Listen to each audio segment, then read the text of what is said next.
What is encapsulation? Let's imagine a class as a capsule. The capsule is made up of two components, data members and member functions. Don't get confused here. These are just another terms for variables and methods. Looking at this, we can deduce a definition for encapsulation. Wrapping up of data and methods to operate on that data in a single entity, which is the capsule in our case. Now, you guys may think, what does methods to operate on the data mean here? Let's understand this with an example. Consider you have an account with X Bank. Now, do bank people give you the permission to go directly inside the vault and withdraw money from there? I hope not. So we can say they keep that data private.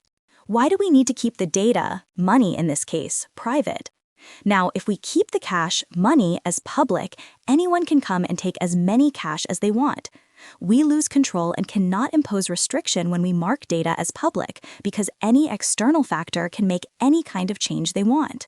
So how do we let others still be able to interact with the data in a safe, protected manner? Let's get back to our bank example. There are certain ways, or we can say methods, to withdraw cash from bank, like an ATM. If you have to withdraw money, you insert your card, enter PIN, and it's validated that it is in fact you trying to extract money.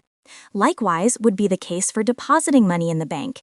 You will have to do some paperwork, and bank guy will deposit money in your account on your behalf. In no case are you allowed to directly interact with the money in the bank. Here, money in the bank is data, and the ways to get, withdraw, and set data are called methods.